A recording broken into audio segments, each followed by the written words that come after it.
આહવા ફુવારા સર્કલ પર ફરી દબાણ કાર્યવાહી કોને માટે? એક માનો દીકરો અને બીજો સાવકી માનો દીકરો જેવી સ્થિતિ. ડાંગ જિલ્લાના મુખ્ય મથક આહવા ખાતે પ્રાંત અધિકારી દ્વારા તાજેતરમાં દબાણો દૂર કરવાની કાર્યવાહી કરવામાં આવી હતી, પરંતુ આશ્ચર્યજનક રીતે આજ આહવા મુખ્ય ફુવારા સર્કલ પાસે ફરી એક જ જગ્યાએ છૂટકેલા પાઉં વડા, ભેલપુરી, લસ્સી અને આઈસ્ક્રીમની લારીઓ તથા ગલ્લાઓ ખુલ્લેઆમ ઊભા જોવા મળે છે. આ લારી ગલ્લા સ્થાનિક હોવા છતાં કે બહારથી આવેલા હોવા છતાં આજની તારીખે આહવાના મુખ્ય માર્ગ ઉપર આરસીસી રોડનું કામ ચાલી રહ્યું છે, જેના કારણે વાહન વ્યવહારમાં ભારે મુશ્કેલી ઊભી થઈ છે.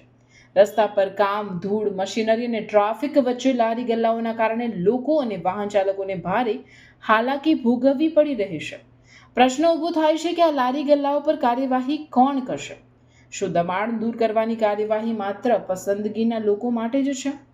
જનતામાં ચર્ચા છે કે એક માનો દીકરો અને બીજો સાવકી માનો દીકરો જેવી નીતિ અપનાવવામાં આવી રહી છે, જ્યાં કેટલાક પર કડક કાર્યવાહી થાય છે અને કેટલાકને ખુલ્લી છૂટ આપવામાં આવે છે.